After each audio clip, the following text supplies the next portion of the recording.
Okay, you need to go to Canvas today and go to your dashboard and select Biology. You're going to go to the arrow and select Current Lessons. Everything is on Current Lessons from now till the end of the semester. You have Google Meet links here. You have your virtual schedule here. And then I have a help session link here, as well as the final exam schedule right here. You can click on it and it'll enlarge so you can read it a little better. The daily details are here. This is all the classwork for the week. The only optional assignment you had was the bonus work. So this was due Monday. This was due Tuesday. This was assigned Wednesday and due Friday. This was assigned Wednesday. These will be assigned Thursday, and this will be assigned Friday. You will notice they have due dates and then the final date. The final date is the last date I will accept it. So let's go ahead and go to Thursday.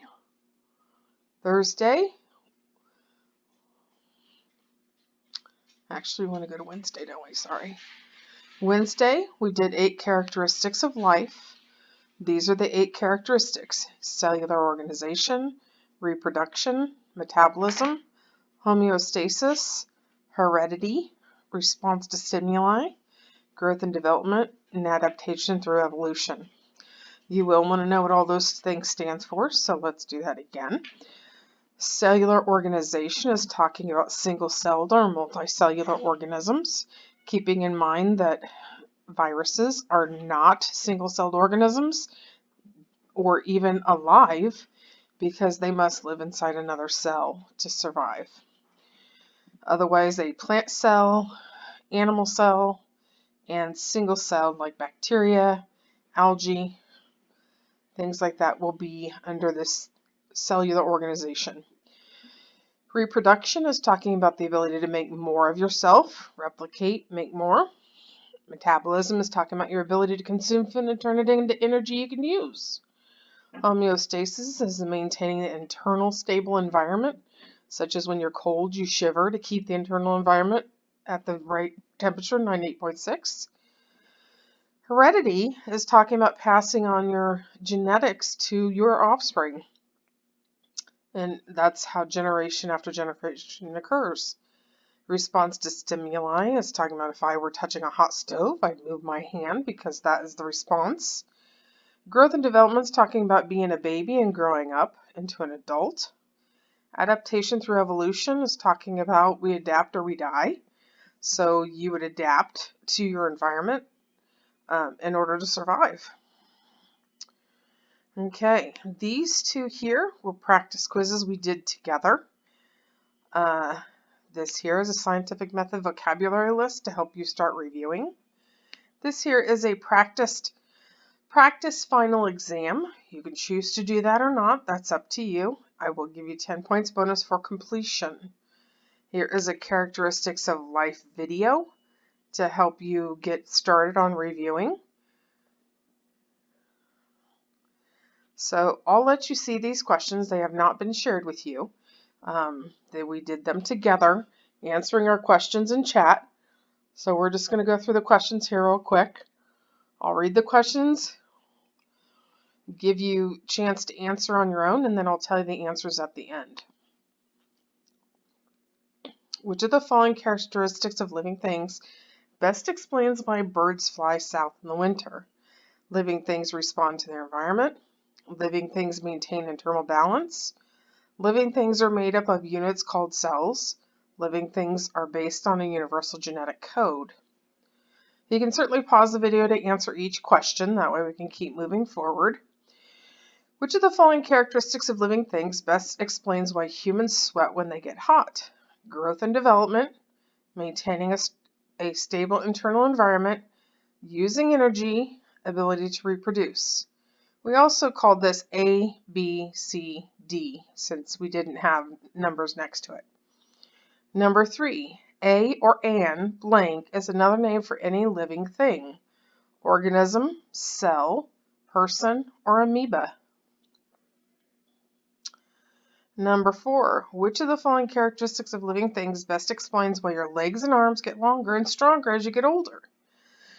Living things respond to their environment. Living things maintain internal balance. Living things are made up of unit cells called cells. Living things grow and develop. Number 5, both a fast-moving stream and a dog respond to the environment and grow and develop, but this characteristic of life is why a dog is considered alive and a stream isn't. Keep in mind that in order to be alive, you must have all the characteristics of living things. If you are missing any of those, then you are truly not considered to be living. Number 6, which of the following characteristics of living things is very important for a group of organisms, but not a single organism? This is talking about a group of organisms.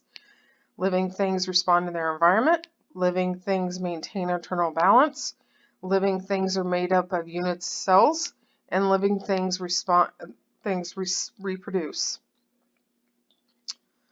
Number 7, before a big soccer game, Charlie always eats a big dinner. Which characteristic of life does this fact best describe?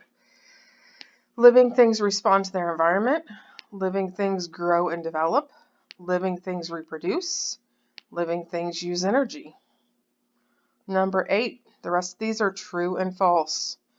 An object that could have some of the characteristics of life yet still not be considered alive. True or false?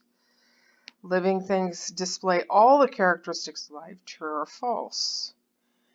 Living things do not necessarily display all the characteristics of life. True or false? I will go back through to tell you the answers. Number 1, which of the following characteristics of living things best explains why birds fly south? They're responding to their environment. When the weather changes, they move on. Which of the following characteristics of living things best explain why humans sweat when they get hot? It's to maintain an internal environment. You want to maintain that homeostasis where the internal environment stays at 98.6. A or an is another name for living things, such as an organism. Number 4, which of the following characteristics of living things best describes your legs and arms as they get longer and stronger when you get older? Living things grow and develop. Number 5, both a fast-moving stream and a dog respond to the environment and grow and develop, but this characteristic of life is why dogs are considered to be alive and a stream is not. Being made up of cells. Streams are not living. Which of the following characteristics of living things is very important for a group of organisms, but not a single organism? Living things reproduce.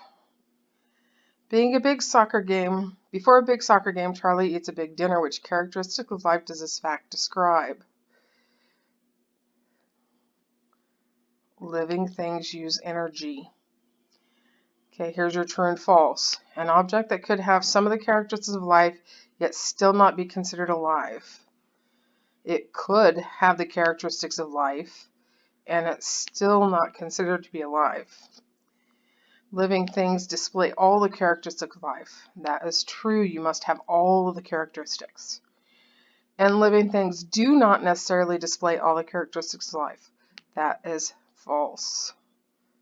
They must have all the characteristics of life. All right, we're going to go backwards. There's one more quiz that we did together.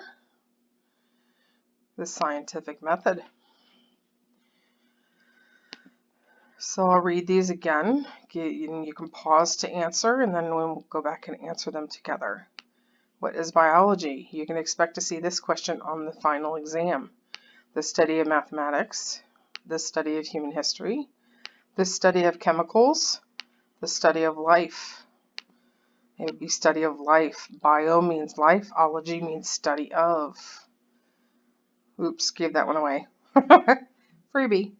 Which of the following is not one of the characteristics shared by all living things? Living things respond to their environment. Living things are made of cells. Living things always need a host to live in.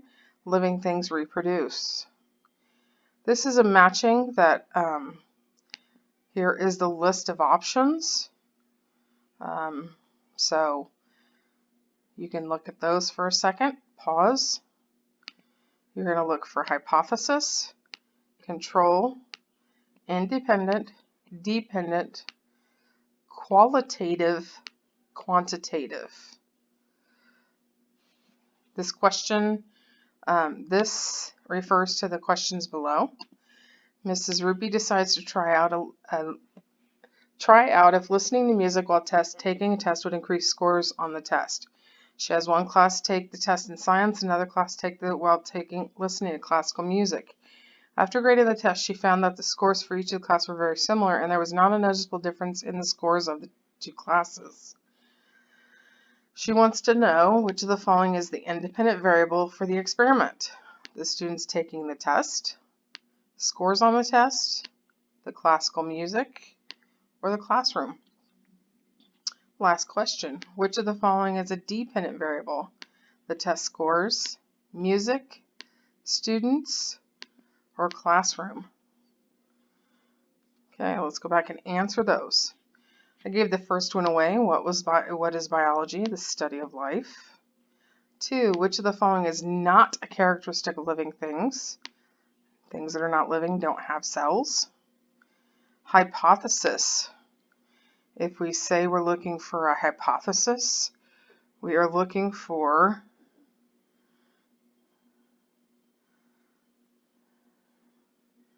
a prediction, what we believe will happen. Control. We are looking for something to compare to. This is what stays the same in the experiment. Independent is what your let's see here. I'm going to read the experimental group that you can change. That's the one that's our control. Does not require numbers. This is known as a manipulated variable. So it's what we manipulate. I is the experimenter. I is for I, me. I am going to change something in the experiment, so that means I'm going to manipulate something. That's going to be the changing variable. Dependent means that it changes because of what I did. So, for example, in the music experiment below, independent was her playing music while they took a test. The dependent variable was how well did they do on their test. So I can control the music, but I can't control how well they did on their test. So this one is going to be the responding variable, which is what the outcome is. Qualitative is observations that do not require numbers. Quantitative, quantitative require numbers. They are numbers. Then we'll go down here. We know her experiment. We just talked about this, which is the independent variable. The independent variable is the classical music she played for one group but not for the other, which is the dependent variable. It'd be the test scores. Hopefully you did a pretty good job on that. That's good practice for the exam. Let's go ahead and back up one more time. And we're going to go back up here and look, remembering that these are the things we must complete for the week. These are the things that we have to do. The only optional one is this bonus option right here. This needs to be done. It was due Monday or on Monday. This was due on Tuesday. Oh no, I take that back. This was due on Tuesday. This was due on Wednesday. This is due Friday. This was due on Tuesday. Or Wednesday. Tuesday. No, Wednesday. I obviously need a calendar while I'm doing this. And then these were assigned Thursday, and this is what will be due on Friday. And if you have any questions, please let me know. Have a good day.